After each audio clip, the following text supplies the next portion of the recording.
A ver, seguimos con problemas de potencia. En este caso nos dicen calcular la potencia promedio para un resistor de 10 ohmios lineal invariable en el tiempo si I de T es la suma de estos dos senos que están desfasados. Usted tiene fase alfa 1, fase alfa 2. Bueno, esto lo pueden hacer directamente. Potencia promedio es 1 entre T, la integral entre 0 y T, d cuadrado entre R.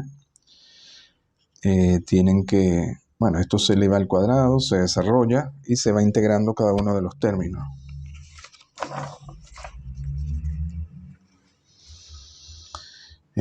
Bueno, primero aquí yo le hice la integral de entre 0 y T seno cuadrado, en este caso de un seno que tiene una fase alfa 1, se hace en toda la integral, al final le da igual T medio, no importa la fase que tenga alfa 1. Igual aquí para el seno cuadrado de W0T más alfa 2 le dará T medio. Y luego aquí tienen dos senos multiplicados desfasados, uno alfa 1, otro de fase alfa 2. Bueno, aquí lo pueden simplificar un poco haciendo un cambio de variable, hacen x igual a esto, entonces quedaría esta integral. Y bueno, es cuestión de hacer la integral que no es difícil.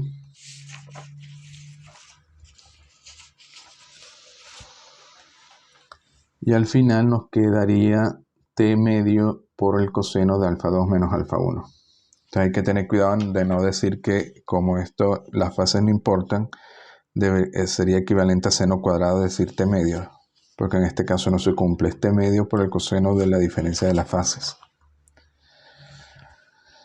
Lo cual es lógico porque si alfa 2 igual a alfa 1, entonces esto daría 1 y daría T medio.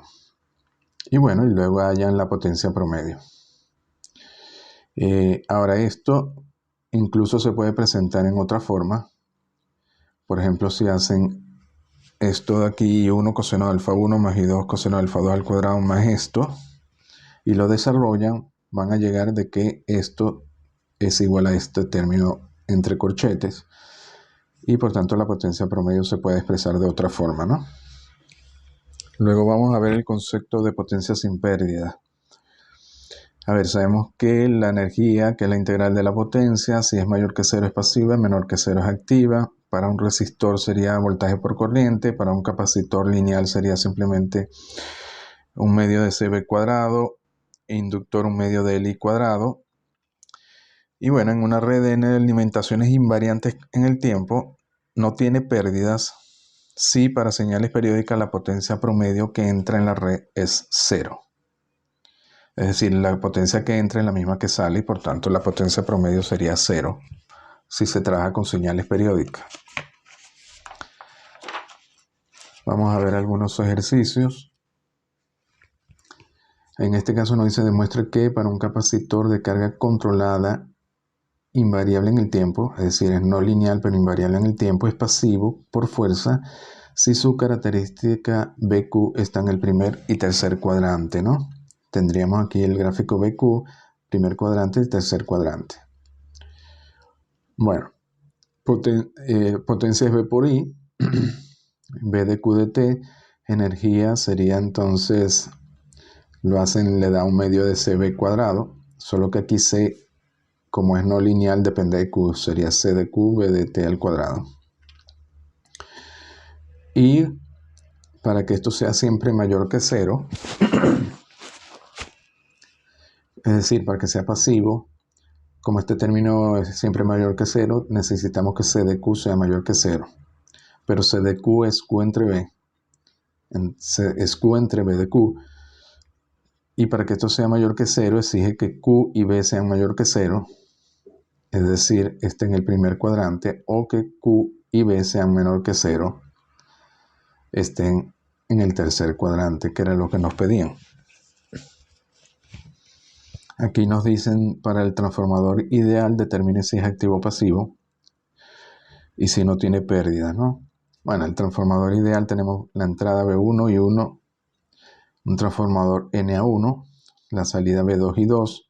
Estas son las ecuaciones del transformador ideal. Y no tiene pérdida si la potencia promedio es 0.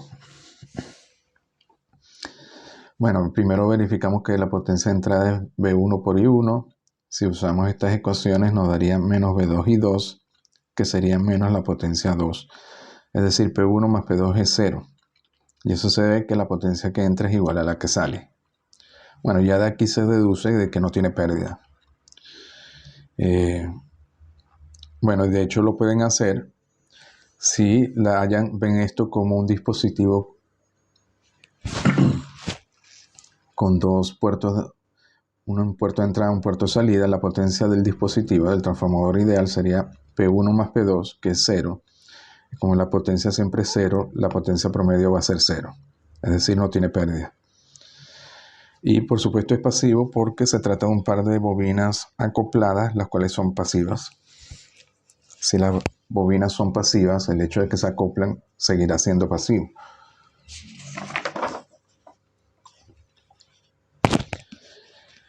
Aquí nos dice, es posible para una red alimentada por N fuentes ser una red activa. Tenemos esta red. Para que sea activa en el momento W de T debe ser menor que 0. Y para que sea menor que 0 quiere decir que si la red entrega energía a las fuentes, sería activa. Ahora, ¿cómo puede ser esta red activa? Bueno, si tiene elementos activos o si tiene, por ejemplo, capacitores e inductores cargados, la red puede ser activa.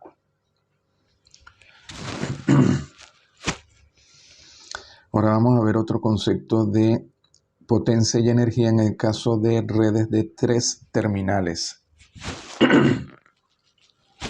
Tenemos una red A, una red B de 3 terminales, en este caso 1', 2', 3', 1, 2, 3. Y vamos a ver cómo podemos calcular la potencia y la energía que sale o que entra a cada una de las redes. Es bastante sencillo, ¿no? Solo hay que hacer un pequeño truquito aquí. Aplicamos la ley de corriente de Kirchhoff. Sabemos que I1', I1 más I2', I2 más I3', I3 tienen que ser 0. La ley de voltaje de Kirchhoff nos daría, si lo vemos aquí, V1'2 más V2'3, cerramos el circuito por acá, más 3'1, tiene que ser 0. Entonces, ¿qué vamos a hacer? Vamos a convertir esta red en una red o dos subredes de 2 terminales, tan simple como este terminal lo abrimos en otros 2. Sería AC, BC, con la corriente AC, la corriente BC. Y fíjense aquí ya tendríamos 2 redes de 2 terminales. Con la condición de que IAC más IBC sea igual a I2. Pero a la vez, si esto es una red, fíjense que de 2 terminales, I1 debe ser menos IAC. Y aquí igual IBC tiene que ser menos I3. Porque ya estaríamos trabajando con redes de 2 terminales.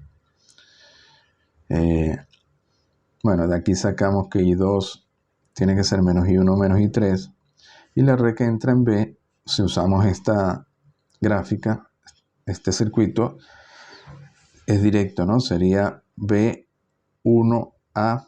B1'A por la corriente I1 más B3' por la corriente IBC. Como si lo manejamos como si fueran de 2 terminales. Y luego lo que hay que hacer es la sustitución de estos términos usando estas ecuaciones y al final llegan a una forma simplificada. La energía sería simplemente la integral de la potencia y la potencia sería, se puede ver fácilmente que es B1'3 por la corriente I1 más B2'3 por la corriente I2. Aquí lo que hemos hecho es, esto es equivalente a tomar como referencia el terminal 3 y calcular los voltajes con respecto al terminal 3. Entonces tendríamos el voltaje de 1, B1'3, y el de 2, B2'3, con las respectivas corrientes. Fíjense que no podemos hacer B1'2 por I1 más B2'3 por I2 porque no les va a dar. De eso se trata el problema, ¿no? Porque estamos tratando con una red de 3 terminales. Luego esta red que tenemos aquí, o esta se puede simplificar de esta forma, porque básicamente lo que estamos usando es esto. Esto se puede simplificar como B1,3, B2,3 y 1 y 2. Y la potencia sale directamente de aquí. También esto es equivalente a esto. Podríamos poner B1,2, B3,2. O podríamos poner B3,1, B2,1 si usamos el terminal 1 como referencia. Entonces, generalizando por una red de n terminales, y 1 y 2 y n menos 1 y n, tomamos el nodo n, el terminal n como referencia, y nos quedaría que la energía que entra B sería la integral de la potencia, que sería los voltajes medidos con respecto a n, BKN por la corriente IK de ese terminal. Es decir, tendríamos esta forma de aquí. Bueno, vamos a ver otro problema. Vamos a aplicar esto que vimos ahora a esta red simple. Nos dicen B1,3 es 10 voltios constante, el elemento R1 es 10 ohmios, B es un resistor no lineal especificado por B2,3 igual a 2 y 2,3 al cuadrado, y verifica que el flujo de energía de la fuente es igual a la suma de los flujos de energía que entran a los resistores. Bueno, tenemos que A es un resistor lineal de 10 ohmios, B es no lineal, tiene esta característica BI. Las corrientes son todas iguales, igual a I. La potencia de la fuente es directo, porque una red de dos terminales es el voltaje por la corriente, 10 por I, o B1,3 por I. El voltaje 2,3 se puede expresar como B1,3 menos R1 por I. Nos daría esto. Y si queremos una solución, este B2,3 lo igualamos a este y resolvemos por ahí. En este caso nos daría 0,85 y por tanto la energía que está entregando la fuente es 10I o 8,5 joules. Bueno, el voltaje del resistor R1 es, como es lineal, es directo, es 10I cuadrado. Nos daría 7,295. El de R2 sería el voltaje por la corriente. Nos quedaría 2I al cubo, 1,2.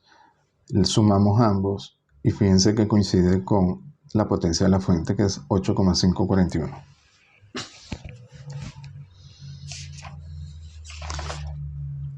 Bueno, aquí tenemos otro problema. En este caso, semejante al anterior, solo que ahora nos dicen que el elemento B es un inductor de 2 Henry, es decir, lineal invariante en el tiempo, con corriente inicial 0, descargado, y que I12 tiene esta forma exponencial. Para t mayor que 0, calcule la energía entregada por la fuente de t igual a 0 cualquier instante t arbitrario y compare con la energía almacenada en L más la energía disipada en R. Bueno, tenemos los 10 voltios BR1, BL. La corriente inicial es 0. La corriente nos la dan aquí. Solo hay una corriente. La energía de la fuente es la integral de 10 por I, que es la potencia. Nos queda esta forma. Y luego hacemos el cálculo para R1 y L. Para R1 es 10I cuadrado. Integramos. Y nos queda esta forma. Estas son integrales muy simples. Para el inductor B2,3, sabemos que el voltaje en el inductor, la caída de voltaje es L de I de T. Como tenemos I, podemos hallar de I de T, entonces nos da B2,3 10E a la menos 5T. Y como hallamos la energía almacenada en el inductor, como es lineal invariante en el tiempo, solo depende del valor inicial y final. El valor inicial es 0 y el valor final es I de T, así que la energía es 1 medio de L I de T al cuadrado. Y así que podemos hallar WL. Y sumamos WL más WR1 y comparamos con la de energía de la fuente y efectivamente son iguales. Bueno, seguimos en el próximo vídeo.